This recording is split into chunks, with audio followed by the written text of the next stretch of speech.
Okay, it's the moment you've all been waiting for. We are live with John Willis, Nicole Sauce, and Jack Spirko. Say hi, everybody.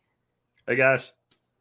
I thought it would be fun to have the three of us together just to have a state of the world discussion. And then I got the plague, and John put out on his streams that I was going to make this stream no matter how sick I was. And he was right, because I'm pretty sure I can't infect you from my desk.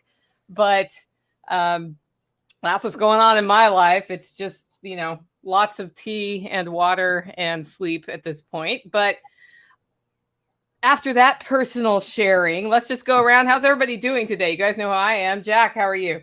I'm pretty good. Pretty good. I just had WordPress crash on me, and I have to redo the post to go with my show today. The show's done, so I'm good. Yeah, at least the show's. It's nice when the show's done early, isn't it? Yeah. Yeah. 22 degrees. 22 degrees. Animals are all done. Everything that I have to do today is already done. So anything past that is a bonus. Everything's good here. Everybody here is good. Just a normal day. Awesome. John has a lot of normal days. Normal for here. Yeah. Normal for here. Our world hasn't really changed any. We're kind of about exactly the same as we were 5 years ago, right? Just a lot further ahead. Yeah, same. If you hear background noise here, they are building a structure in front of my house right now, which is kind of fun on the other side of this wall. So my world is about to change in a big way. For the better. Yeah, like I'll be able to walk out my door with my coffee in the morning when it's raining, and it will not fall on my head. You won't be wet.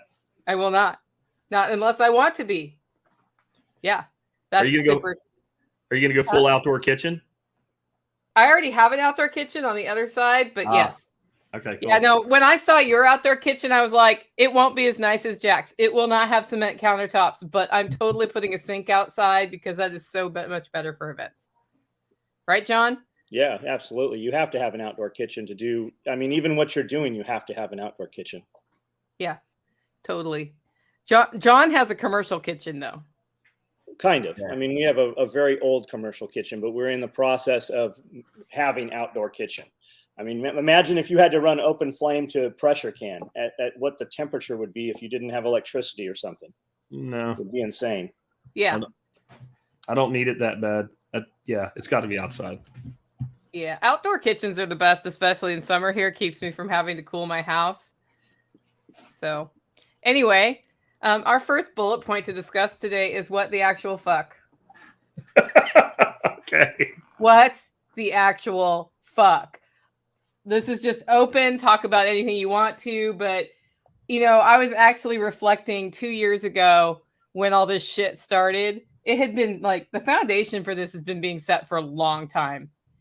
But when the incident happened that triggered all of the things that we've seen happen in the last 2 years, I didn't think it was that big of a deal. Even when we got to the point where we had the 2-week shutdowns, I was like, okay, and then we're going to get over this. Well, here we are, 2 years into 14 days to flatten the curve. And it's a whole lot less about the disease or the illness and a lot more about a lot of other things. We're seeing supply chain disruptions. We're seeing the normalization of bullying as an acceptable behavior. We're seeing all sorts of things. What do you guys think about all that? Or what do you want to talk about on that topic? I was going to say if John wanted to go first because he's always something to say, but I'll tell you that I'm pretty much done with it. I'm just like, and I think that the three of us maybe are insulated to it to the point where we're probably not as pissed as a lot of other people are because where we live, this isn't us. We don't, like John said, my life's the same as it was before all this shit started, right? But I think it's about time to see pushback. And one of the things I'm seeing right now, and no media will touch, and I talked about it in my podcast today, is the trucker freaking revolt up in Canada, and like when I covered it today, I said, I can't even tell you if what I'm telling you is factual because I don't have a trusted source up there or anything. And no journalists will do their job, but I don't know. I think if this shit keeps going, you're going to see more and more stuff like that. And people starting to realize like, hey, guess what? We have some fucking power, right? Because like, if you think about it, if you want a group of people who are a brotherhood, right? If you think about there's certain professions and industries that are brotherhoods, like soldiers have a brotherhood, right? Trucking is a brotherhood. And once those guys kind of all get together and go, hey, you know what? We could make an impact. They're going to make an impact. And what I heard, and again, it's hearsay, but basically the convoy stretched across 2 provinces. And I don't know if you've looked at a map of Canada, but that's pretty long. They have big provinces, not like a bunch of tiny states. Yeah. Now, it's, horizontally, so you're talking this, but I mean, imagine we had a convoy in the U.S. right now that stretched across like Colorado and Kansas. Yeah. Heading to D.C. Because that's kind of getting a visual on that long ways, right? Like it's like those giant Trump rallies you saw. What's that? It's like the giant Trump rallies you saw driving down the interstate. And then you saw no media coverage, right? You only saw that on social media as it was live feed. It's the same deal. And the whole trucker thing, they're locking down. So any non-vaxxed US truck driver cannot cross into the border and vice versa. And it's supposed to be with Mexico too, but you're not hearing anything about the Mexico side of it. Because they're not doing it. Because it's not being enforced. Yeah. Right. It's going to be that shot heard around the world. It's only going to take a couple of these when they get momentum and they start getting it out there, and they can't block them fast enough because they're just rapidly getting shared. They don't want people to see that because courage is contagious. And it only takes 1 or 2 guys, and you have multiple people in different locations thinking the same thing. And when one acts, more will act. It's like the killdozer thing, like you were saying the other day. Yeah. It always ends with 1 death. But if they get 5 of those at the same time, that becomes a dozen, that becomes 100, that becomes 1,000, and it's exponential. And that's why they're building walls, more walls. That's why they're insulating themselves. How does 1% control? Actually, a 1% of 1% controls all the rest of the world, because we're complacent, and comfort breeds complacency. And as soon as you start making people a little less comfort, you wait till that power stops coming on. You wait till that water stops not running, right? Yeah. People, that's when the heads roll. Yeah, a friend of mine was talking about all of the like violent acting out that happened during the Great Depression that is mirroring people just losing their shit and shooting people over bullshit that's happening now, right? Oh, I don't like the color of your soda pop, blam, or beating people up over stupid things. Apparently, there was a big uptick of that during the Great Depression, and I think it is that comfort thing that you're mentioning, John. Wait till that renters moratorium ends. Yeah. Oh, yeah. Yeah. You have people who have squatted basically for 2 years. Wait till they're put on the street. It's going to happen. The violence isn't coming. Go ahead. I was going to say, Robert here is talking about there's the big protests in Europe. Yeah. Tons Nicole of them. Just moved it on me. Right. Sorry, it's okay. I just want to kind of point out there's a difference here. It's one thing when a bunch of people go out in the street and chant and yell, hold up signs and say, we're not going to take shit anymore. It's a totally different thing when the people that bring your food, your gas, your fuel, all the stuff that you rely on say, we're not driving anymore, and we're going to take these behemoth machines, surround the federal capitol, park them, and tell you to go fuck yourself until you knock this off. There's a level of, it's a passive resistance in a way, but it's also a level of force that doesn't exist. I'm happy when I see 1 million people in Austrian streets screaming and yelling they're done, but they don't really have anything that they can accomplish. But when you start seeing people start to think a little bit more, instead of just going out and chanting and yelling and starting to say, well, what power do we have in exercising that power? I think it's it's like the next level. I'm kind of surprised it took this long. Well, it's why they're going so hard on the January 6th stuff, right? People who had no arms, people who did no violence, people who were allowed to walk in, but they have to make an example to scare those guys into having second thoughts. Yep. Yeah, and it's all they got, right? They don't have anything else to talk about other than January 6th, an insurrection. And it's like, man, you want to see an insurrection? Truckers shutting down the Capitol, that's an insurrection. Yeah, that's, let's talk about that a little bit. What is an insurrection? Like people, quote unquote, storming the Capitol, a minor day of some civil disobedience does not an insurrection make. Well, it's on par with Pearl Harbor, remember? They used the fact that it was done during the certification of an election with a demand to change the election to say that it was insurrection against the new government. Right. They're trying to walk a technical line there. And unfortunately, There's like half the people in this country that if it's anti-Trump, right, or anti-right, will believe it. If it's anti-left, no, it doesn't matter what it is. Like, we're literally perfectly divided. Half the freaking morons in this country will just go, yep, whatever they're told if it's about the other side. And then there's about half of the side that you would think wouldn't, like that's on that side, that are so gullible that if the TV says it enough times, they'll even believe it about their own side. And then you got the mushy middle. They don't know what to believe. And then you got a bunch of people who are politically agnostic. They just want to be left alone. And I'm telling you, so people that want to be left alone, that when those motherfuckers realize they're never going to leave you alone, that's when shit's really going to get nasty. Like the people that play the political game, they always have faith in the next election cycle. The people that have lost faith in the election cycle, that have said, you know what, do whatever the fuck you want, just leave me alone. I think those people are starting to hit the limit of their shit at this point. And they are Totally. and they are kind of, they've been left alone, right? They've moved out of the cities, they've secluded. Yeah. And you need to look at a man willing to do that typically has a certain sort of thing that has happened in the background. Military service training, right? He went out, saw terrible things, made mistakes in his life, saw terrible things, right?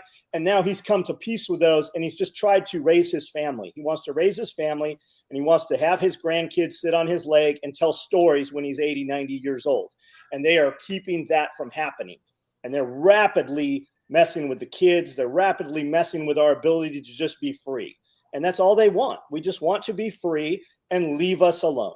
But they're not happy with that. They're not willing to do that. So they're going to go to the outskirts. Why do they only raid Randy Weaver? Why do they only raid the Branch Davidians, right? Because there's eyeballs, there's camera. They have to do this. These aren't the people they're scared of. That's why they attack these people, to make an example, to make the other up-and-comers think twice, right? Absolutely, John. You're dead on. It's. Remember Ronald Reagan said, I've seen some comments that are about, like Trump's not a messiah or whatever. I'm not sporting any politician, but I will quote them when they're right. Reagan said no nation was ever attacked for being seen as too strong. And I would put it down to no individual's ever been attacked for being perceived as too strong. They don't do that. They look for the person that they not only can defeat as far as the use of force, but the person they can defeat in the court of public opinion. This guy's a white supremacist and an extremist, and he's selling illegal weapons. And, Weaver's biggest mistake was he was dumb enough to fall for a guy that claimed that he needed him to cut the barrel of a shotgun off, right? He should have handed him a fucking hacksaw and been done with it. But they would have done something. They would have found a reason to do that particular thing anyway, because they knew they could paint this picture of this guy that's dangerous. He has his kids with him. They're up on a mountain. And then that they could quell resistance. Like I said, it's kind of hard to do that when it's 10,000 truckers. It's just further and further division. And the guys that say, every time I say F Biden, right? I say it as a joke, and I use the hashtag MAGA and Trump because it draws the eyeballs. But they come in, they mistake because I say F Biden that I'm for Trump. See, they don't care what side you're on as long as you're on a side. The football team owners own the stadium. They don't care which team you're there for. You're in the stadium, and the shirts, the jerseys are all made by the same company. See, we're not on either team. That's what you guys are mistaken. You are so easily divided that you don't realize that we're not either side. And that's what they're worried about, because we're not. It's a puppet show. You notice how these fucking guys, these people, Ted Cruz, he's going to be the Democrat next, right? He's not Hulk Hogan. It's not his turn to be the good guy now. He has to go. It is the World Wrestling Federation. And when you realize that and you quit worrying about what side they're representing, I don't need to represent either side. I represent my side. And if you want to be a part of what we're doing big things, show up and be a part of them. And it's contagious. Stop getting caught in that whole mess, because I see the Trump stuff in the comments, and I see it just spurred that. Yeah, Trump's not the Messiah. Who the fuck here said he was, right? Like, But I'll tell you what makes people more pissed off than being on the other side, not being on any side. If the person's still in that system of picking a side and you pick the other side, they'll argue with you, right? It's like two monkeys yelling at each other. When you say, I'm not picking a side, that's when the monkeys start flinging shit at each other, right? Like, you can do anything you want as long as you play the game. And that tells you that we've been conditioned to believe that. Why the hell else would we have, mock elections for second graders? I remember the first time I ever voted for a president of the United States. I was in Catholic school in second grade. No, I was in second, maybe first grade. I voted whatever year it was. I voted for fucking Ronald Reagan. Like, I knew what the hell that meant. All I knew is that everybody hated Carter, right? Why would you condition a child at that age to think it's their duty to vote and put them through the pantomime of a false election in a school that means absolutely nothing? And it actually caused kids to argue with each other because my daddy says this and my mommy says that. And, you're in a Catholic church, 1980s teachers, they were all Democrats. So it really bothered them when, it was 95% Reagan. I do remember that as long ago as well. But why would you do that? Unless you're trying to convince people it's important to be in this game. And John, you hit it down, bro. I mean, if that wasn't the thing, then that wouldn't be what they push above all else. It's indoctrination. Democrats don't have kids. They have your kids, right? It's indoctrination. The school system we use now, the government indoctrination system, came from a Prussian system, which was designed to indoctrinate kids to move with a belt, to be factory workers in the war movement, right? It was designed to program kids how to move. And I think Jack's shown it better than anybody. He has the most eyes, right? Kids don't need this system anymore. I am amazed at the people that I talk to now that are like, my kids don't go to school. My kids are ahead of the school program. My kids do online schooling. My kids do homeschooling, whatever you want to call it. Everybody that's so held up on, I can't do homeschooling. Well, that's because you have free babysitting. What you mean is you're not willing to give up that free babysitter, right? Because then you can't go to Walmart in your footy pajamas during business hours because your kids are home. So you don't have to do that, right? Design your life in some. My kids have grown up. I spent more time with my kids probably than anybody has ever spent. My kids were with me 24 hours. I don't trust people to take care of my dogs when I'm gone, much less my children. So my kids were always with me. One of them's still here right now working. He's 23 years old. And it's easy. We sit them in front of a computer. You're able to see what's going on. We tried the local school system, online schooling, and that was an absolute disaster. There were dudes in there dressed completely inappropriate for school. You would hear things as you're walking past. You're like, what the fuck? I'll grab that guy's fucking neck. It's insane how they speak to your kids. If you think it's a public school, go try to swing on the swing set. Better yet, go try to just sit in your kid's class.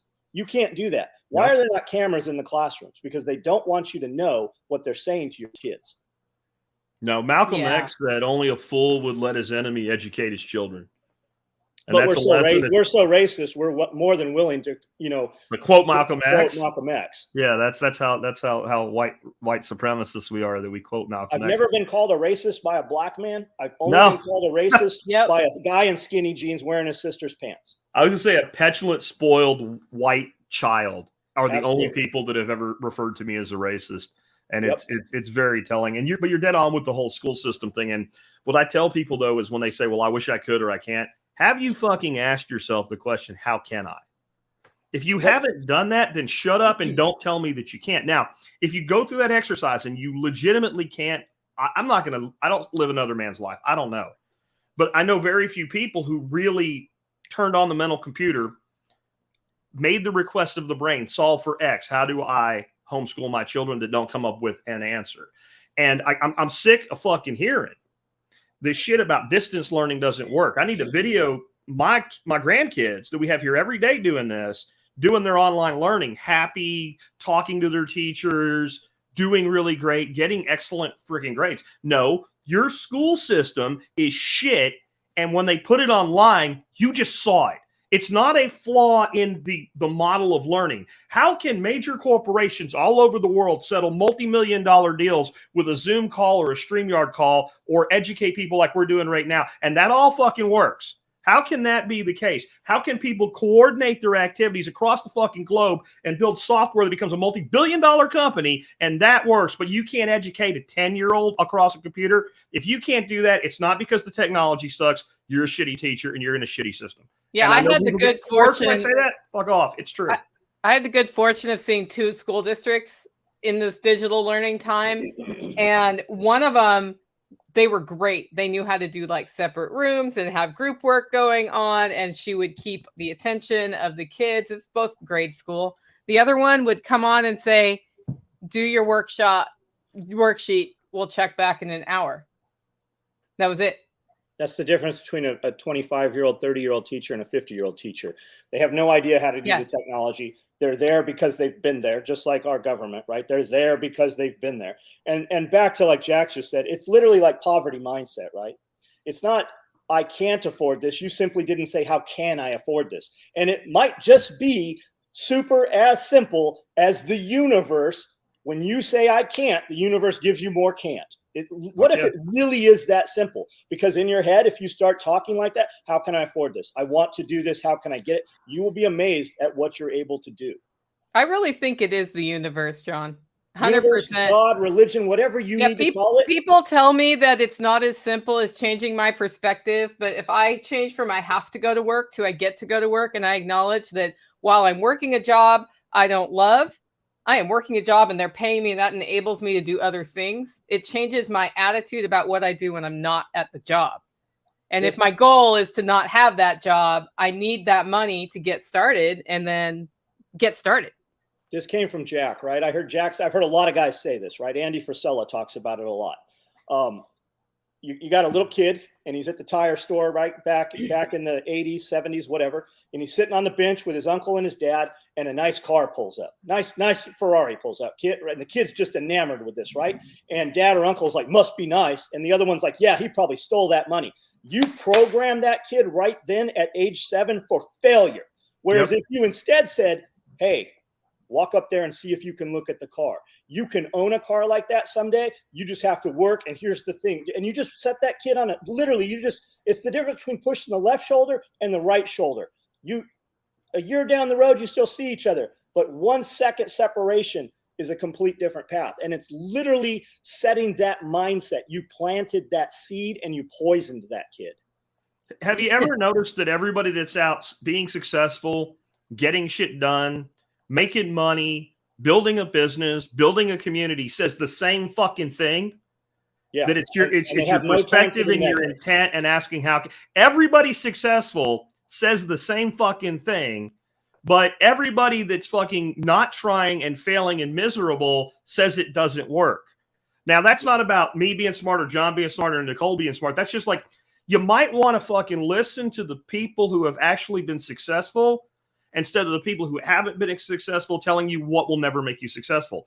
I agree that they're pretty much an expert on not being successful. Right? That's what they are. They're experts on being a fucking failure. I loved your post the other day on MeWe, dude. I think it was yesterday. It was like the wallets, and you're like, when you stop being poor, you may need this to carry around like credit cards and ID and money or something like that. I was like, I use that because people that don't know us will comment on it, right? They want to fight about it. When you get around highly successful people, you get in the same room and shake hands with them, you'll find that you're not competing with them. When you tell your friend who has some beat-ass Camaro, right, I'm going to buy a Ferrari. I always use the Ferrari because young kids know what it is. Yeah. I'm going to buy a Ferrari. Your friend with the beat-ass Camaro will be like, he'll tell you all the reasons you're not going to do that, right? When you get around a dude that owns 3 Ferraris and you say you want a Ferrari, he will help you buy it. There's just a mystery to it. You don't realize how to have it. He's going to help you get it.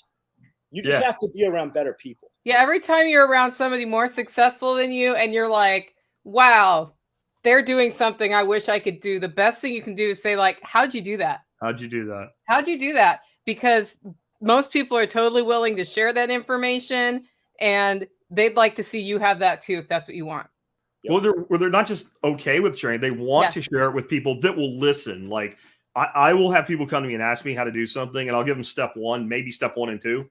Yeah. I won't say a fucking thing until they did those things. Right. Yeah. I have a limited amount of time and fucking mental energy. I work my ass off. You know, being a podcaster seems like a pretty easy gig. If you're going to do it professionally, it's a lot of work.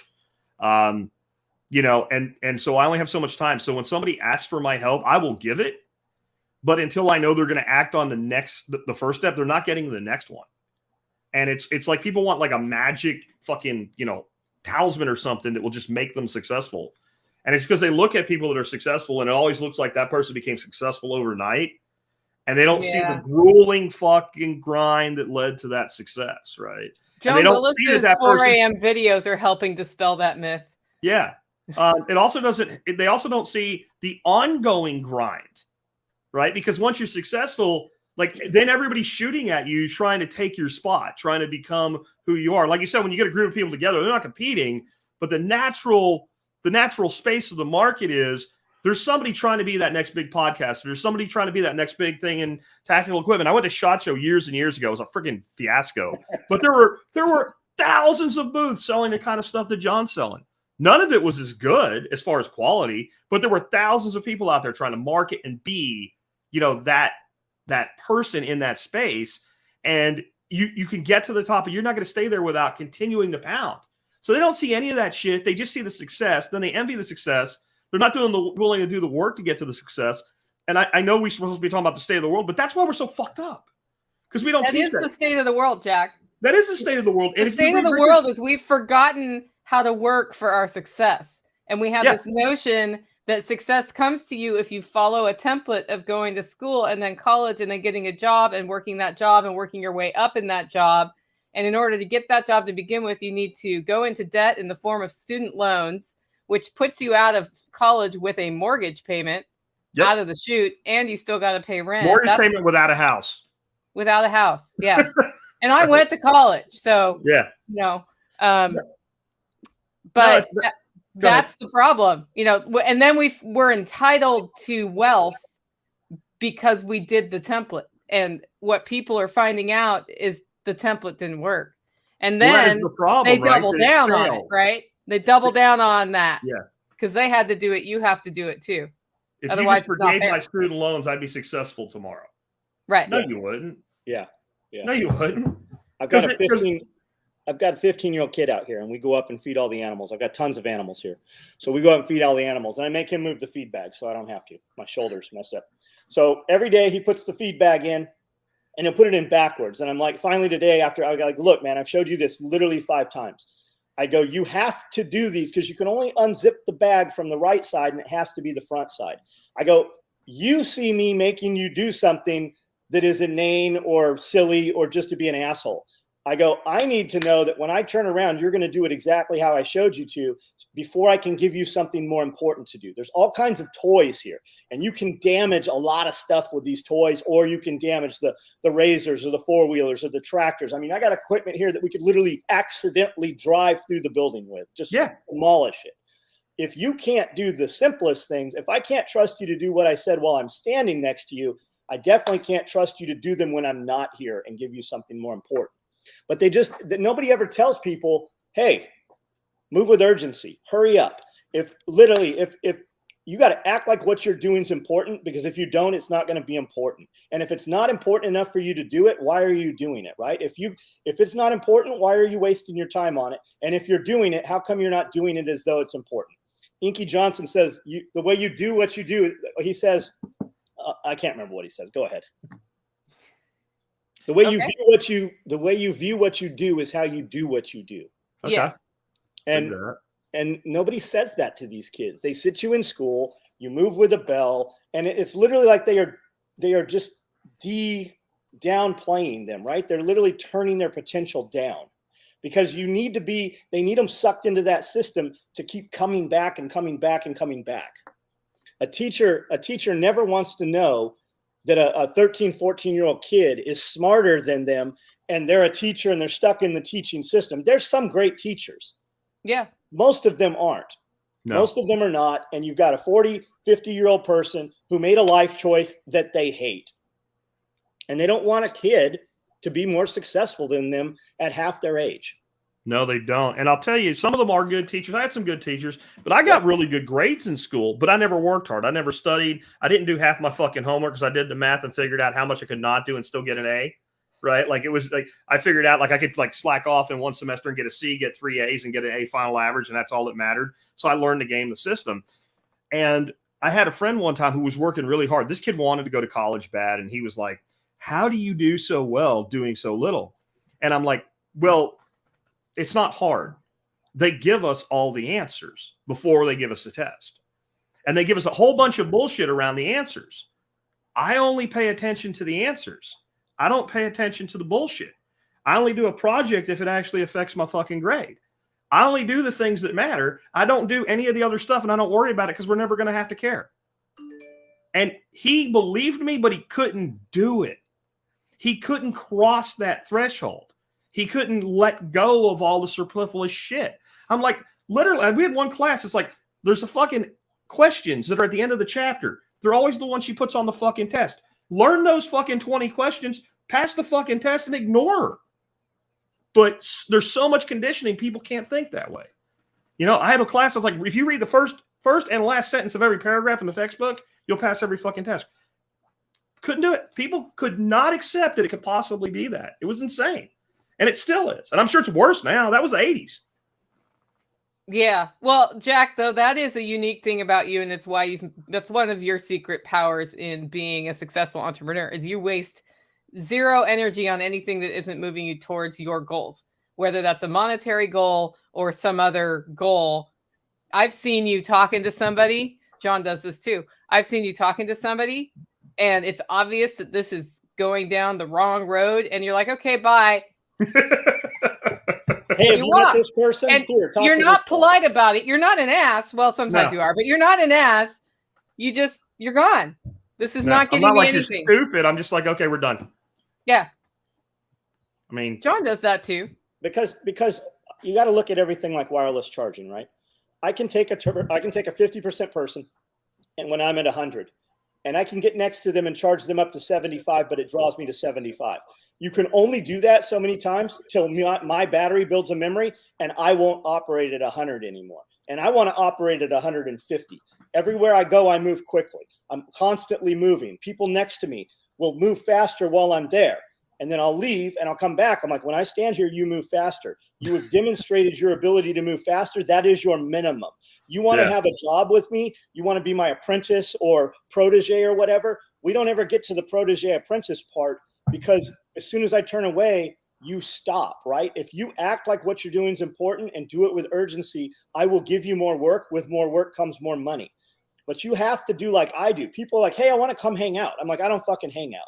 You want to come 9 to 5? That's when the gates are open. You're going to chase me around. Like, I'm not going to stop. You want to have a conversation with me where I sit down and actually have a drink maybe? That happens once a year at our parties. That's the only time that happens. And it's usually the Friday before the party. We have a little pre-party.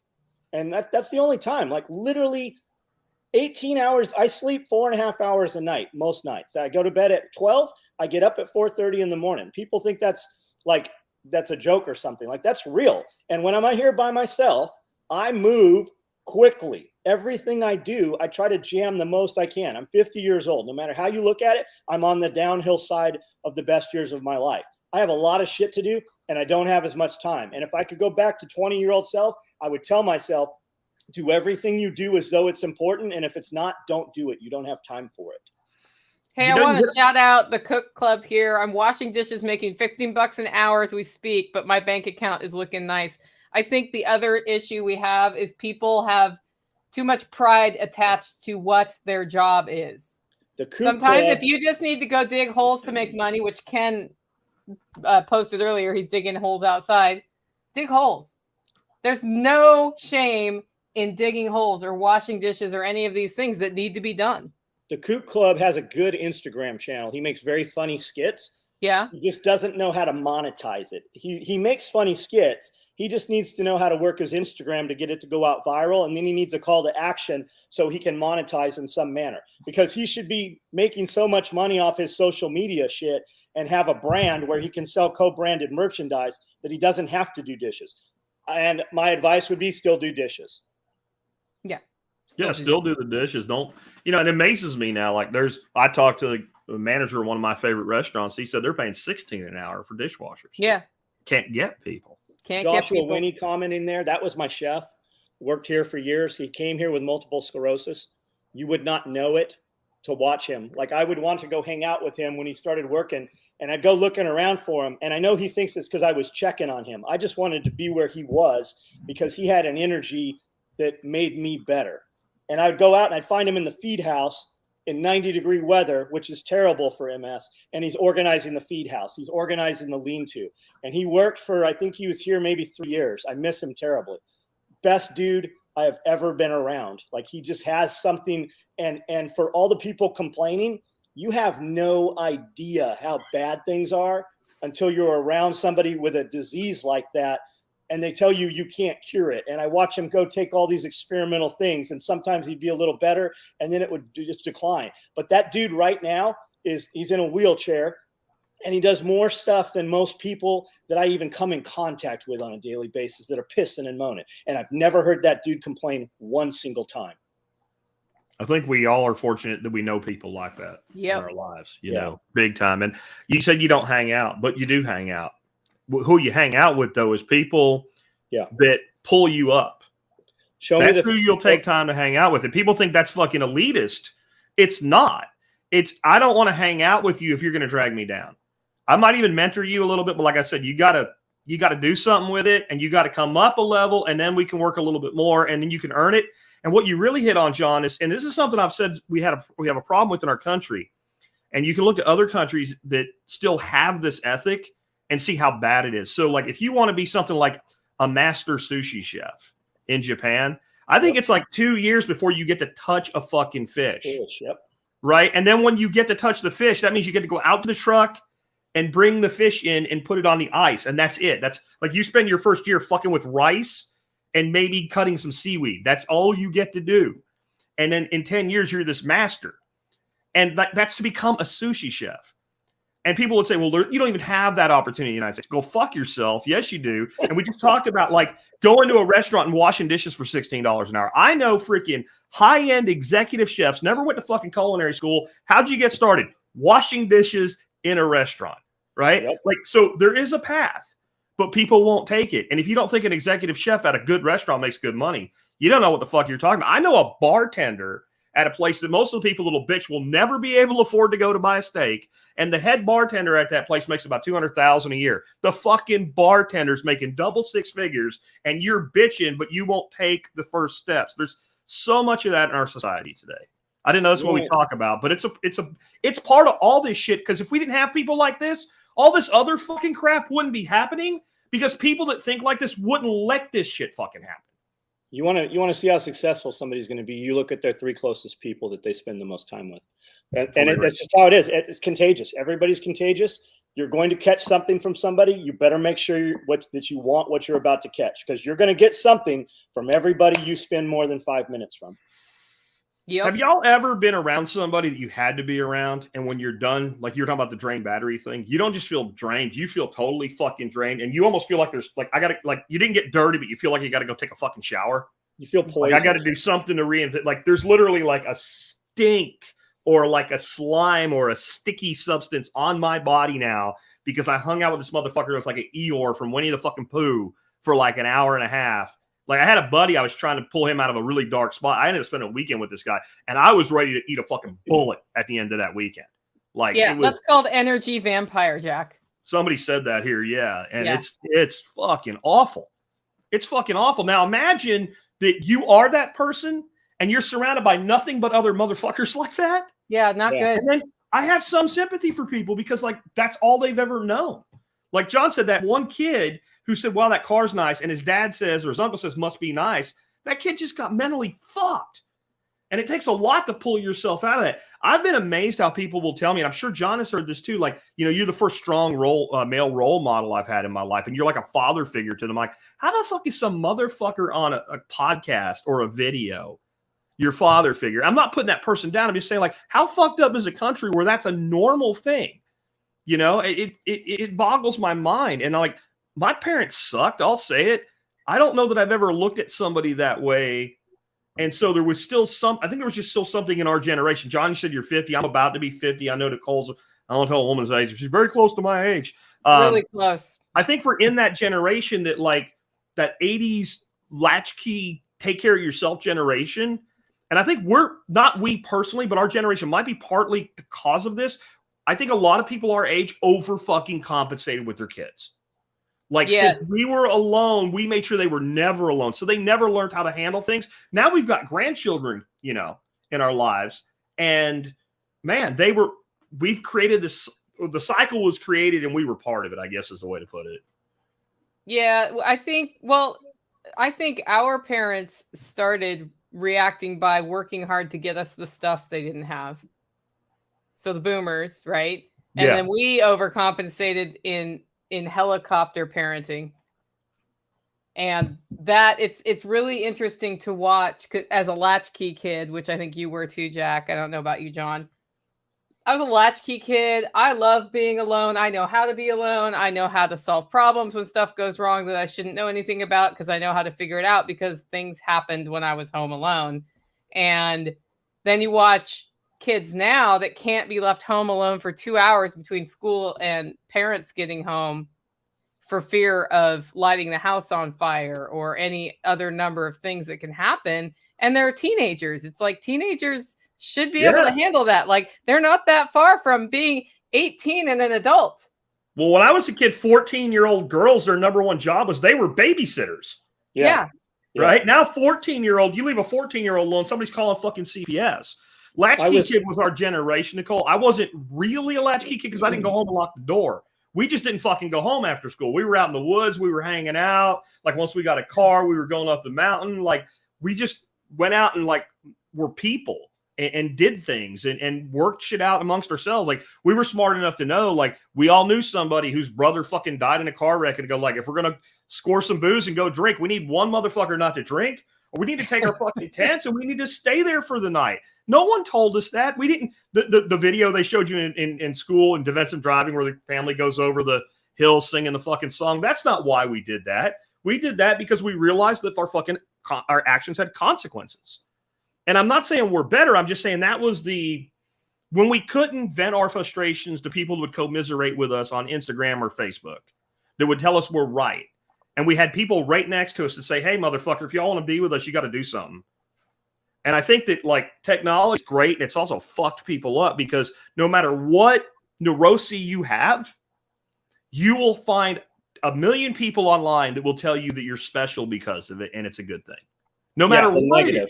Yeah, the negative. When I was 13, I rode a bus for 90 minutes to work at McDonald's in a legal job at 13 in San Diego. My grandfather got me a job. It's 15 and a half, 16 now to have a legal job. When I was 15, I had a Honda XL 175 motorcycle.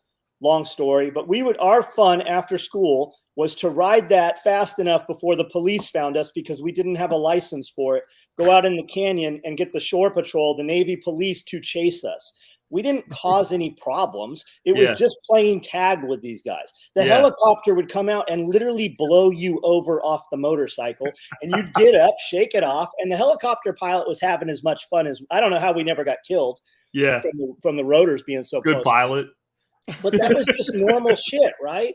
And we weren't lighting our house on fire because somebody in our life took us outside and showed us as a kid how to light a real fire, right?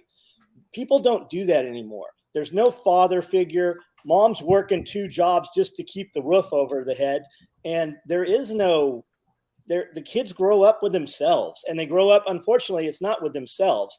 They grow up with retards online, and they get sucked into they're in these video game chat groups talking to people, and you've got little girls talking to other little boys who turn out to be 50-year-old men. There's no oversight and there's no control. We don't show them anything. Now you walk into a restaurant and you notice there's no screaming toddler anymore because there's a fucking iPad in their hands. Every person at the table, Amanda and I do it too.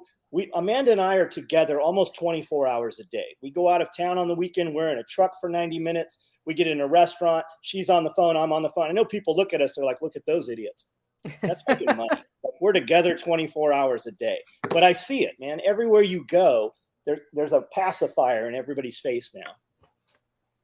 Yeah, there's no control. I mean, all the children abduction. They got kids there. I know people recovering children right now, and they've recovered the same kids from sex rings literally 3 times. They go back into a foster parent who's getting paid, huge foster parents making more money than we make for keeping kids they hate, and they sell them back into the system. There is no aftercare for that. Grindstone Ministries, we'll talk about Bear for a second.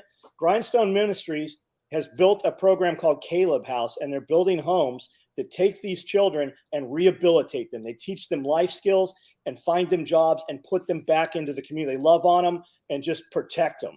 So, I mean, there are people doing it, but there's a whole bunch of door kickers who are bored, ex-SEALs and SF dudes. I know some of these guys Tony Robbins put $7 million behind one of them when he saw the kids they recovered. And they're grabbing these kids, but where do they go after? They got to put them somewhere, yeah. They got to go and the somewhere. fact that it's even happening. And where do they get them? Off your pacifier. Your babysitter's where they're meeting them. Yeah, and it's bad, man. I mean, I guess you call him my nephew-in-law, my niece's husband, right? He was on a task force for 2 years, federal task force, going after and finding and recovering these kids. And these, like, some of them, like, they're kids when they're taken, but they're 19, 20 years old by the time you get them out. And he said the hardest thing they had wasn't finding them and getting them back. It was getting their cooperation and making sure the motherfuckers that did it went to prison, because they were so fucked up emotionally. They were either afraid to talk, or they had actually gotten into kind of the Stockholm mode where they had identified with their captors and only they cared about them. And, you know, they would say things like, they always told me that you'd come take me away from them.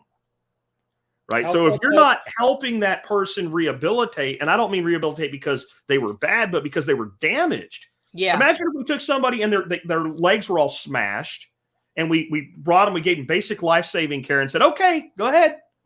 Right. Now, how's that person going to learn to walk again without physical therapy? They're not.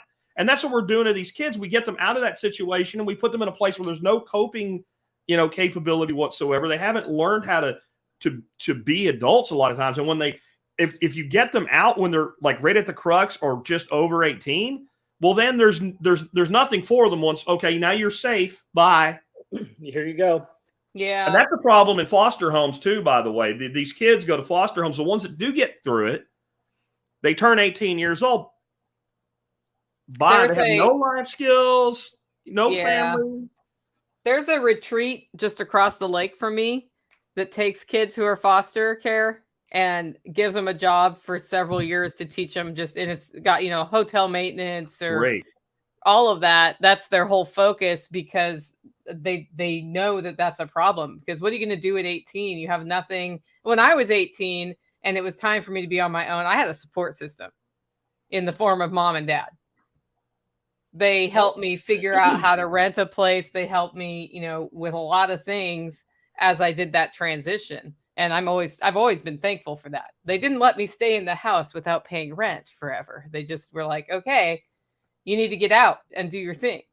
How messed up is the system that if you've identified these people and eliminated them, right? They would spend more money and a task force to find the person killing pedophiles than they would to capture pedophiles. They capture them. And the reason behind that is because they are so commingled.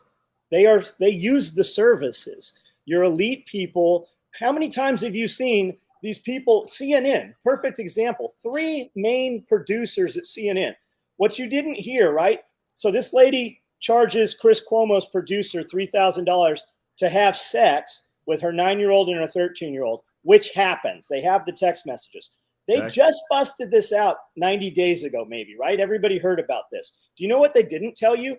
Mom has been in custody on charges, already arrested in federal prison for 24 months. So that means she went through trial for probably a year. For 3 years now, mom's been out of the system, and they're just now arresting this dude. Yeah. And the other way to look at this too is the money that has to be behind it for it to be what it is. So, because we have this domestic abuse of parents actually pimping out their own kids, and that person needs a bullet. I'm sorry. We have the kids that are taken off the street or out of foster domestically. We also have this massive importation of children that go into the sex trade and trafficking. And that's all, like, it's not oversold, folks that maybe doubt it. It's that bad. Okay, but then when you see a Criminal Minds episode or something, and there's a pedophile that the FBI is going to go get, he's always some pervert that's really weird, that's all by himself, that lives in a trailer, that's like 87 years old and barely held together with duct tape in the middle of the woods. That motherfucker doesn't have any money, right? If that was your typical pedophile, we wouldn't have an industry. We'd have individual abductions, which would be a lot easier to handle instead of a network. If you have a network, you have money, which means the people that are doing this are affluent and wealthy motherfuckers that drive these networks. I'm sure the peripheral stuff happens. And if you notice, that's always who gets hit. They always bust the low-level, low-life scumbag. But there's money driving this, and that's why nothing is going to be done about it by your government, because it doesn't behoove them to do it. And if you start pulling that thread, I can only imagine how many of those motherfuckers are in high-level bureaucratic positions, high-level elected positions, high-level media positions. And if you get enough of them, you know what happens. If they don't get suicided, right? They're funded by, like, those rings are funded by tax dollars. They're funded by tax dollars in the form of block grants that come in for projects. And then they build the project, and then they have parties at the project. It doesn't happen with every block grant, right? But I know an example where it did, where prostitutes were brought in for parties, and it got exposed. It was local officials. Boom. Did anything get done about that? Not really. Like the person who was, it's always one of those, you know, multiple initial organizations that are appointed, not elected. Yep. Managing that.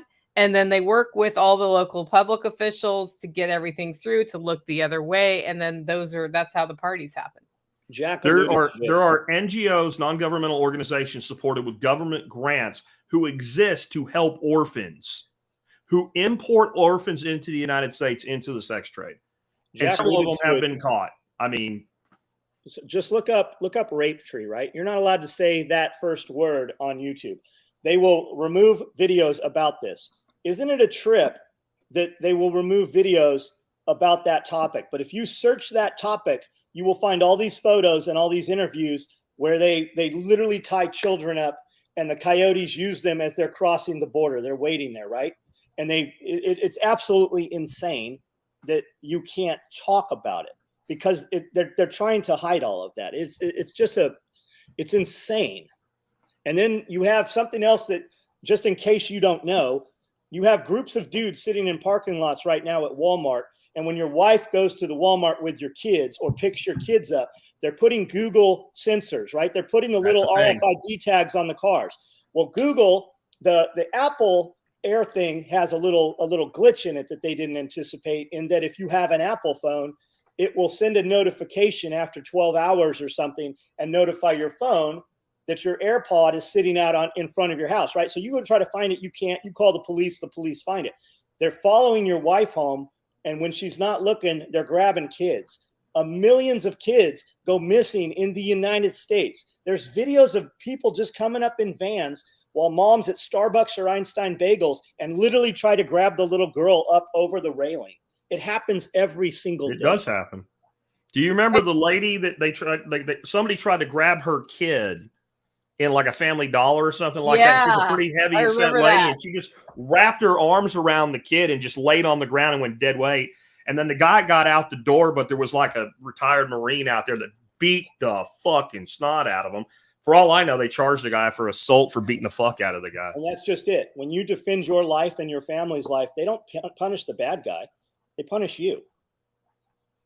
Yeah, they put a dude in it was in England a few years ago. He comes home. There's a guy actively raping his daughter in his house.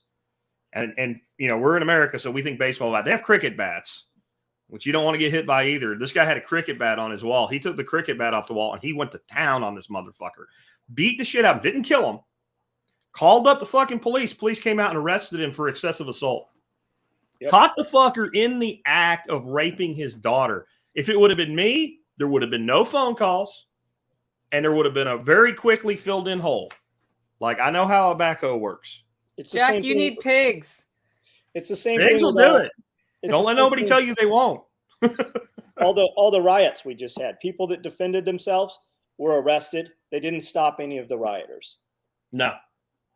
People that didn't even do anything were arrested. That couple in Missouri, all they did was stand out in front of their property and point their weapons at this aggressive pile of assholes who had already fucked a bunch of shit up. It wasn't like they were just marching down the street and they did it. They had actively destroyed other property, and they basically like, if you come here, we're going to shoot you. Yeah. And they were arrested. They were charged with way beyond what they were ever going to be convicted. Then they had to plead out to get it to go away. And they were basically, the charge that they got to stick was they pointed the weapons at them. So are they prohibited now? Can they still own firearms? Or are they no, the dude bought an AR on the way home from when he pled out because it was a misdemeanor. Perfect. He was a lawyer. He knew his Yes, shit. yeah. So when they said you can plead out at this, he's like, okay, so that doesn't actually affect my fucking life. And I think the governor of Missouri had already pre-agreed, if they convict you on anything, I'm going to freaking give you a pardon anyway. Yeah. This is where all the buildings and businesses were burned down. So they went through and you had to apply for a permit. So your house, your business is destroyed, right? So you have a bunch of rubble and shit. Before you can remove it and start to rebuild, to remove and clean the property, you have to apply for a permit. Oh, I'm sorry, you can't have a permit because you haven't paid your back property taxes for the last 18 months because you were closed down. So most of those people had nothing left, and now the city has eminent domained those properties. Wow. Which is by design. I mean, you talk about, we used to make fun of these guys at Agenda 21 and call them tinfoil hat until every single piece of it happened, right? Oh, Yeah. no. Alex Jones, as crazy as he is, most of what he said came to pass. That's actually why you need to fight. The one thing you need to fight locally, if you're not going to fight anything else, is zoning and land use planning. All of those plans, like Vision 2030, Vision 2040, that you do not want that in your county. That is what sets the foundation for your property being stolen from you. There's a bunch of code words around that. Deborah said that she sees dudes in parking lots and kind of drives slow by them. Deborah, take your phone out and start videotaping their car. I do that all the time when somebody's in a weird, like acting weird, and they'll skedaddle out of there. Do you remember the blonde lady, Rosa Corey, I think was her name? She used to talk about Agenda 21 all the time. She was a housing, a development planner out of like California. You know, she died. She died like a month or so, a year ago. And a lot of people were saying she was completely healthy. She wasn't going to suicide herself. Like she felt, same thing with the Cappy guy, right? He's making videos. He's like, I'm not going to kill myself. So if you find me jumped off a bridge, they did it, you know? That jumped off a bridge. Thing. Yeah. Yeah. I didn't know she died. Yeah, I didn't either. I literally brought her up a couple days ago and they said, yeah, she died. Yeah. Jack, we're about to wrap up. Do you want me just to wrap up? We can, or I just need a second. I'll be right back. What do you think, John? We can keep going, whatever. Okay. It's up to y'all. You tell me. John and I will keep going, and I just don't want to abuse time. I'll be back 40 seconds. Okay. Sounds good. Okay, so John, if you listen to Jack's thing on the apocalypse that's coming. I've listened to a lot of his stuff. I don't know which one. A couple days ago? No, he did it a couple weeks ago, and he had this like weathering the coming apocalypse and was framing the apocalypse like it's not the end of the world, second coming of Christ, like people raising up. It's more societies go through big transitions, and it's apocalyptic, and it for some they do lose their livelihood as part of the transition. And he was talking about how we're going through one now. So the Civil War was terrible for a lot of people. Yeah. But a lot of families are multi-billionaires now because of the industry and the things they started during the Civil War. So I guess it depends who you are, where you are, and what opportunity. If you let it crush you, it's going to crush you. If you see and seize the opportunity, maybe you come out the other side better off than. And then there's a lot of people like during Russia and the Holodomor, right, where they just fenced off and starved millions and millions of people. When the USSR collapsed, the rural farmer, he didn't know any different. He still had his little sustenance garden and had a couple chickens, right? It was the people in the city that lost everything. The dude that was out a little more rural, it was just normal life for him. Yeah, Jack, we're talking about when you were talking about the coming apocalypse a few weeks ago on your podcast. Yep. And how you framed that. Yeah. So we have one going on right now. Yeah. And I know a lot of people are interested in your channel, my channel. They follow John because they're a little scared of this thing happening. And I just thought it'd be good to talk about how that's coming and what people can do. By the way, somebody asked me what my channel was earlier in the comments. Living Free in Tennessee on YouTube. If you want to go there, livingfreeintennessee.com is my website. So anyway, people started buying toilet paper and we started buying fencing. We bought 200 chickens. We bought another 50 ducks. We brought in, I've got 80 rabbits up there right now. We just cross-fenced the back. We're bringing in pigs and goats and sheep. We brought in dogs. We added rear-facing lighting. We secondary redundant camera systems. I brought in a bunch of 3,600 pound concrete barriers to block ingress to the property. And what happened was we never shut down a single day. Like, we just kept working. We had a plan for if they said to shut down, we weren't shutting down. My biggest fear is government, local government. And I don't fear this local government, right? Government's going to be your biggest problem with anything. The guys with the guns willing to kill you under the wrong circumstances. But what I found was we have these parties. We have 900 so people show up here from around the world, just a bonfire, drink beer, shoot machine guns, and listen to live music. And what I found was I kind of did it on the fly. We didn't put any money behind the promotion. We had 250 people show up here, and every one of them said, hey, I've been watching your stuff. Can I see the aquaponics? Can I see the greenhouse? Hey, can I see how you did your fencing? Can I see your 3 million gallon pond? Can I see your water catchment off the roof? So people were hungry for it. And that's when I said, hey, Nicole, maybe we should do one of these things here. So we did one 5 months ago. We have another one on the 19th and 20th. We've got already 3 times more people registered than we did last time. And typically that doubles when they actually show up. The last 3 weeks of ticket sales is upon us. So come out and see what I like to say. Success leaves clues, right? And it's a little different, right? How many guys do you follow on social media where you see this little sliver, right? And what you've been led to believe is not what's truly there. When you meet them in person, you're like, I see you working out all the time. I thought you're like an athlete, right? You're like 400 pounds, like you're on a breathing machine. What's going on here? It's the survival fiction, guys, right? There's some great survival fiction, but when you meet them, they're in a fucking rascal scooter. Like, can you do any of the shit you wrote about? So I feel like if somebody asks advice, I should have some evidence that the advice I gave is present. And that's what I love about people coming to see here. Don't think I did it all. I have people here and we're working multiple projects, and it's taken time, but it has evolved. And if you want to see what we're doing, the proof is here. Like, come see it. Yeah. That's the Self Reliance Festival on February 19th and 20th. If anybody's interested in that event, it's overnight. Camping is available. You can come on Friday night and camp if you want to. And it's going to be fun. We've got a lot of Dr. Barry is going to be speaking. Unfortunately, Jack is doing something else that weekend in Acapulco, which we're going to show part of here. You're going to be able to watch that from here too. Awesome. Yeah, I'm planning to stream some stuff from that. And this is all about getting our networks. So the other thing I did want to talk about today, and I'm interested in hearing y'all's thoughts on this, is the network has just become so much more important, but it was always important. When you look at people who are successful, they always know a guy, right? They know a guy for everything. If they need something.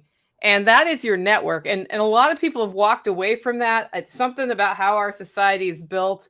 You can just go to Walmart and get the thing. And that has proven to be not the best approach in the last few years. So what are your thoughts on leveraging communities right now to establish stability just among people? I think we need to take a blended approach. You have a network, Nicole. John has a network. I have a network of people that, like, they're kind of in the know of the why. But, like, I have a network that's just useful. And I don't mean where you're usurious to them. I mean, just there's a natural symbiosis between you and these other people. I got a guy that's literally 3 houses down the road. He has 117 acres. He runs cattle. I'm not going to run cattle. I just buy a half beef off him every year. And I don't have to worry that I'm not going to be able to, because I've been buying it. I didn't start buying a beef off him because, I want to make sure that, since the shit's hit the fan, I don't run out of beef, because I've been buying beef from him since I found out he did it. I was like, oh, that's easy. I only have 3 acres. There's no way I can run cattle here. There's a guy less than a mile from me that I can do business with. I'm going to do business with him. If he had approached me, or if we had developed a relationship to where he wanted to be more involved in the kinds of stuff we're talking about today, fine. But he's still in my network, even though he doesn't give a shit about any of this, right? And he's not going to have a problem maintaining what he has because of where we live, how we're positioned, how much land he has. And he doesn't sell through the sale barn type model. He only sells direct to his customers. So, and his cows eat grass. So if the soybeans run out, he doesn't give a fuck, right? And that's the type of network you need to build beyond just the people that we have this common ideology with. I'm sure that gentleman and I have a lot of common ideology, but he's not going to listen to my podcast. He's not once even I would let him just come to my workshop or something. He's never asked, and he's never really expressed any interest. So he knows what we do. It's not his thing, but we have that relationship. I have relationships with a lot of my neighbors. I've got comms in place with neighbors across the street beyond the cell phone, right? And I've got people, well armed right over there, like just right there, that are available by a phone call if shit goes down. And we're not like we get together and talk about being a militia or some shit like that. They're not over here. They're not doing aquaponics and hydro like I am or anything like that. It doesn't matter. We have that between us that, hey, we value it. We value freedom and our property rights enough that if there's some shit goes down, we've got it together. We even had a night where the guy over that way got broken into, and all three of us were outside armed with the dogs in about 30 seconds. Right now, the person that was the problem disappeared like a fart in the fucking wind, and I don't blame him. But the fact that you can do that solves so many problems. So many problems is to reach out and have those networks beyond like the survival network or the freedom cell network. Those are great, but don't limit yourself to that. Lead with the relationship with people. That's something like our grandparents. That's how their networks work. They never like, oh, we need to get together because the government's fucking shit up. They all knew the government was fucking shit up. They got together, though, because it was what you did. And we need to bring that back, too. And we don't have to wake everybody up. Like You're not gonna. Guy. He doesn't have to know. Yeah. He doesn't have to know. I talked to a guy in France today, said, hey, my package is here. And I said, hey, man, stay safe. I used to sign off with that. And now I say, stay safe, stay free if you can, right? I said, remember, in France, it's not so long. You guys had an underground, the French underground, right? Yeah. I go, it's probably still there. How did that happen? That didn't, it was people who already had commerce and had communications, right? And they just did what was right. And that's going to happen again. It's coming again. It's probably here already, right?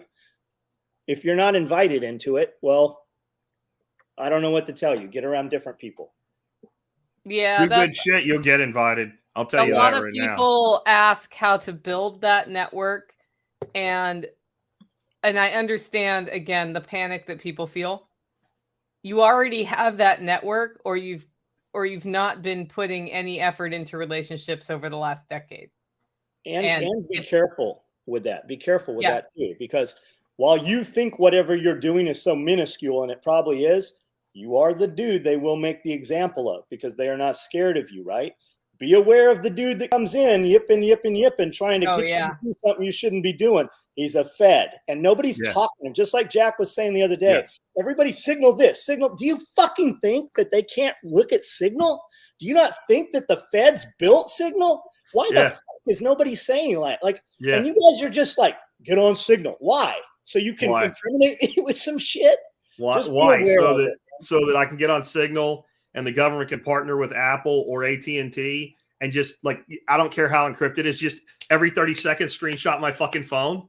Like you don't like there's apps that got caught doing that in 2012. You don't think your government can do that? You don't think Prism can do that? Are you out of your fucking mind? But trans people are all up in arms this morning because some dating website used facial recognition and knows who the fuck they are, right? So she might not be a her. Yeah. And now it's out public somehow, right? If you don't secure comms, you need to look in PSK 31. You need to look at, obscure old ham stuff, but they ain't ready for a fucking pigeon. You might want to find out how the pigeons work, right? I joke about we're going to send a crow or a raven, you might want to get some damn birds. Like they're not ready for that shit. Like if you're really doing some shit on that level that you're worried about them, just keep in mind everything you've ever said, every photo you've ever sent. When they want to use it against you, believe me, it'll be in court. And the majority of what we talk about in any of our networks is of zero concern to them. My attorney likes to tell me, he goes, yes, John, I know you're right. I know you're right. You know you're right. On the other hand, you know what the execution of a federal search warrant looks like. Yep. When you go to federal court, you are not innocent until proven guilty. You are guilty until you can prove you are innocent. And they will come with all this crazy shit. They'll look for ABC, find XYZ, and they will get you. They'll come at you with 30 years, and you'll be happy to take 5. And they'll do it if they can. Over nothing. They'll do it even if they can't. They'll do it because you pissed them off. They will come in and look around, find something, and then go to a magic. They call it a snoop and poop. They'll come get something out of your place, or say they have something, to get a warrant to come back. The big thing now is kiddie porn. They will put kiddie porn in your computer, whether you ever had it or not. And why do you think every time they bust some dude, they always throw out kiddie porn now? Yeah, because it's easy. It's like the drug bust, right? We found thousands of rounds of ammunition, and the guy was a duck hunter and he had some meth. Whatever, not my problem. But it's always the guns, right? They've always got the gun stage, like they've rescued you from some great event that was about to happen. And that always works on people it shouldn't. I remember like years and years, I was like 18 years old before I left Pennsylvania. And I remember one of my uncles, we heard something on the radio about a guy had like 2,000 rounds of ammunition. And my uncle's like, wow. And my uncle's a deer hunter and all. He's like, wow, he must have been planning something. I said, Mark, don't you have like more than that? And he's like, well, I didn't really think about it that way. I'm like, well, maybe you should. We go down to Center Supply, buy a fucking brick of 22 shells. That's 500 rounds. 2 of those, there's 1,000. Oh, he's got 1,000 rounds. That 2 bricks of 22s. They've been playing this shit forever. This is not new. I think a lot of young people don't get how old this game is. It's just ramped up now, right? Yeah. And I think it's also why older people see the pattern. Yeah, like it's just like you see right through it. They discovered copy and paste with the pattern, right? So they take it and now they can broadcast it to the whole world that this one person, John Willis, is building bandoliers for grenades, and that means he's going to blow up the Capitol or some shit. They'll say stupid shit like that, and if they say it 7 times on mainstream media, people will believe it. They'll put a picture of him with his bald head and his long beard. He's fucked. Yeah. Yeah, absolutely. So we have a comment here. These tactics do not work in the city. 30 houses on a block. You might know 5. And if you're lucky, trust 1. Never tell anybody you're prepped. What do you think the answer is? Well, I've lived in the city and never had that problem. So you can choose cities to live in and choose your block and develop the relationships and have good relationships. At the same time, nobody knows how prepped I am, even though I have a podcast about it and about homesteading. Or leave the city. Leave the city. And then leave the city. But I think that attitude is wrong. That attitude tells me you have not reached out to your neighbors, or you need to find a way to move because you chose the wrong neighborhood. Because my neighborhood in Portland, Oregon, inner city, I knew every neighbor on that block. I knew the drug dealer in the corner to the not drug dealing people who were the rest of the block. And we knew who to tell what. We'll just put it that way. I want you to show me a tighter network than a group of guys from South Philly that live on the same block. Yeah. Don't give me that, and they all know somebody that knows somebody that knows somebody for everything.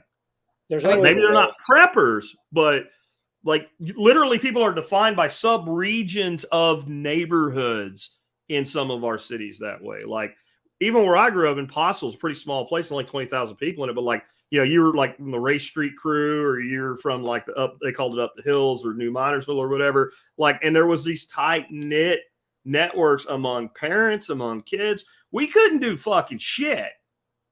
And the parents network, like if you did some stupid shit on your bicycle at 3:00 in the afternoon and got home at 4:30, you're getting your ass whooped.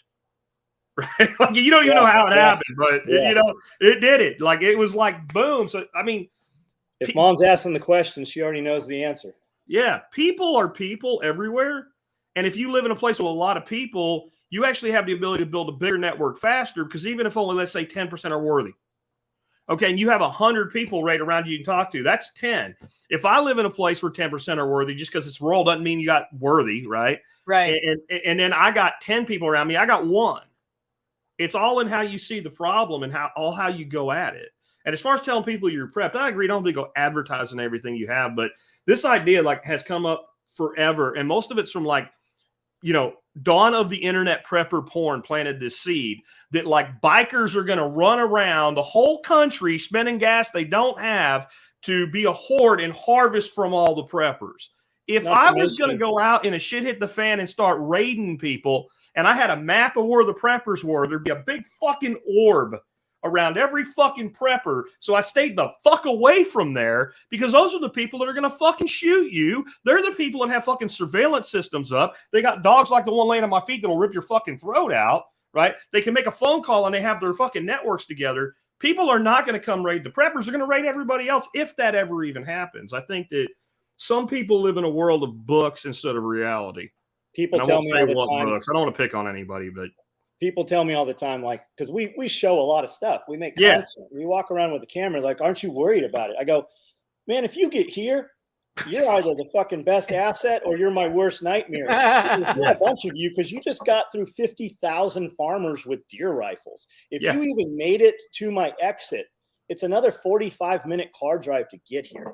Like the least of my worries is we're gonna know you're here before you know you're here. Yeah, exactly. And you might not ever hear a shot before your eyes are burned out with a fucking laser. I'll just put it to you that way. Like, don't fuck with preppers. You have a lot of communities that people don't even realize are happening, and people are just they're leaving the city and they want a different life, right? If you're doing something worth doing, people will show up. You know, tiny houses, communities. There's people buying property all around. Nicole knows where the properties for sale is near her. Do you think you're going to just move there? Not if she don't want you to. That's not going to happen. No, I'm first in line for everything around me. I've interviewed people that have been through real shit hit the fan, like Balkan Wars and stuff. Yeah. People that made it all grouped together. That's who survived. The people that tried to go it alone ended up fucking dead or miserable. And the people that were raiders, if you want to put it that way, when it did settle down, and it always eventually does, they all disappeared. Yeah. Yeah, they're right. Gone. Like the people that were part of the thug gangs and shit in the Balkan Wars, when it was finally quelled, those people, like, there wasn't dragging them through the streets and hanging them from a tree or something like Mussolini after World War II. They either ran away or maybe they just found a hole in the ground somehow. And like so that is not a strategy, man. Because I'm sure y'all have heard this. I don't need to be prepared. I got my gun and I'll just take it. Oh, yeah, that's going to work out real fucking well. I'm going to go steal stuff from the grocery store if it happens, because nobody else is going to think of that. And how do you know it happened anyway? Yeah, and when it happens, the grocery store is being empty is why it happened. That's already empty. That's why it happened.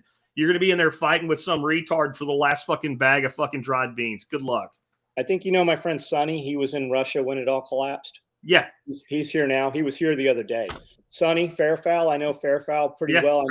When you say Sonny, you mean Sonny Kazikas, right? Yes. Yeah. Okay. Yeah. Absolutely. You know, he just wants to be left alone. He's a farmer in Texas now. Yeah. Yeah. And there's a guy. Yeah. Go fuck with him. That'll work out really well. Yeah. That's just like, okay. Yeah. Yeah. A lot of rural people are in that situation. Nobody, if you don't know the name already of the guy John and I are talking about, you have no fucking idea how bad an idea that would be. And anybody that lived around it would just see like this kind of rural, small scale farmer. No fucking idea. You're talking about a goddamn Russian special forces guy, right? That will kill you before you breathe. No idea of that.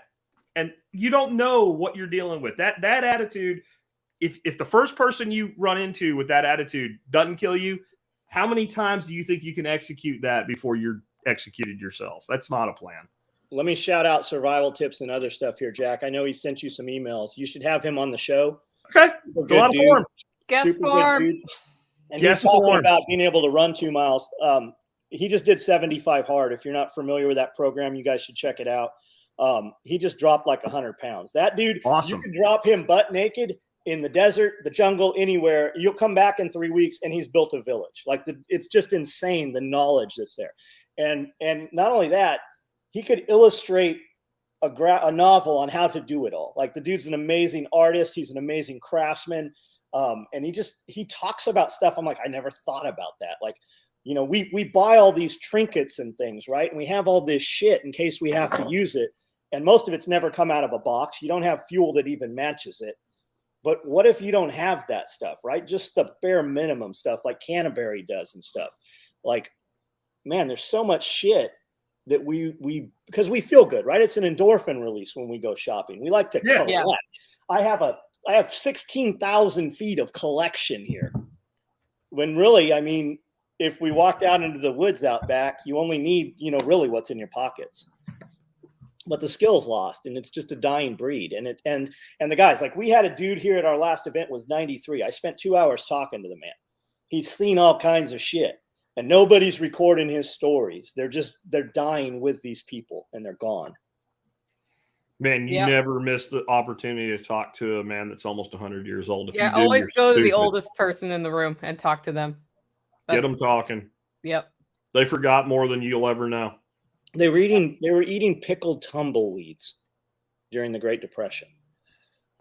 Las Vegas, it was like in Las Vegas, there was no Great Depression. There was food, there was everything. But if you stepped outside when they were building the dam, there was a line of 13,000 people waiting for a guy to die so they could go to work. Like they literally left and came to Las Vegas when they were building the dam. It's just insane to hear the stories. And the stories, they're lost. They're just not there. Bill fell in, we got an opening, right? Yeah. Bill fell in, we have an opening. And that's, man, that tells you the guy wants to work, right? If you're standing in line waiting for somebody to die. There's, my grandfather, I remember one time I was out in his shop and I found these big ass rat traps. They were built with oak. You could knock somebody out with one and they had this fucking like a half-inch hole drilled in all of them. And I'm like, Grandpa, why is there a hole in here? He goes, they're not rat traps, they're squirrel traps. Yep. And I'm like, what? He goes, we used to take a nail them to a tree, bait them with peanut butter, and catch squirrels with them during the Depression. I said, how well did it work? He goes, it worked really good for about 2 years. Till they were all gone. Till they were gone. He said, then there was other things to trap. We do promos every week, so you get some kind of silly little thing, right? So we did International Rat Trap Day, and we actually bought 1,000 rat traps. We went 100 miles in every direction to every Lowe's and Home Depot and bought all their rat traps. And we made a pouch that held the rat trap. We sent it out. And that's exactly what it was for. We had a little thing on there about how to catch squirrels with a rat trap. Screw gun them into a tree, peanut butter. You will catch every single time. Another one, you take the little cheap mouse traps. Instead of fucking around for hours with a figure four, that's your activation for your deadfall. A lot of this stuff is really simple, but I probably don't talk about the primitive skills as much as I should because it's more visual than it is, audio, video type for things like we're doing today. But we need to bring that back. And I guess I forget. I grew up hunting and fishing my whole life, right? And I never strayed away from that part of my life. Even when I went in the corporate world, I still went hunting and fishing and camping all the time. And I think what can happen is you can kind of forget that, like, not everybody grew up that way.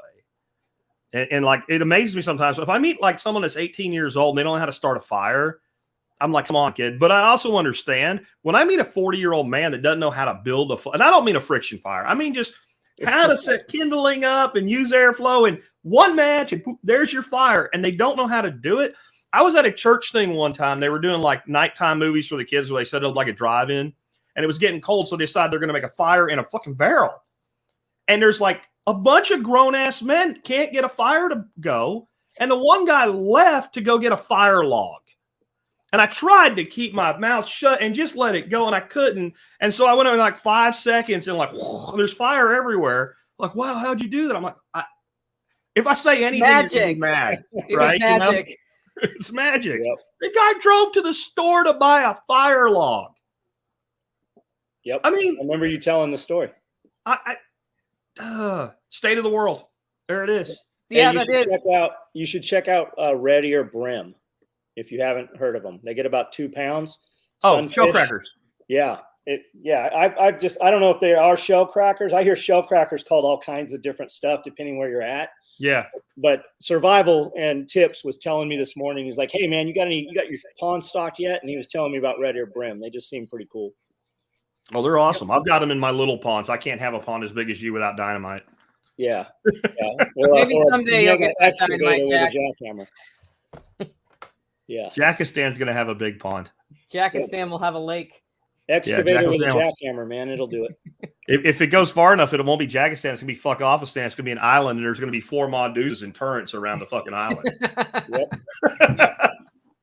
Awesome. I'm pulling for you on that one, Jack. Yeah. Okay, well, let's go once around the horn and wrap up for today. Maybe do another one sometime in the future. Awesome. Yeah, this was fun. Yeah. Jack, what do you got for us? I am Jack Spirko, for those that don't know me and who wonder who is this freaking guy yelling and screaming here. I run a show called the Survival Podcast. We've been online since 2008. We've done over 3,000 episodes to date. If you want to know about it and has to do with self-sufficiency, self-reliance, independence, and liberty, we've probably done it, and that's why there's a search box on the site. Again, the survivalpodcast.com. And if you're a lazy fuck and you don't want to type that whole thing out, you can go to short URL, tspc.co. You should do it just to see if it works. Yep. John, what do you got for us?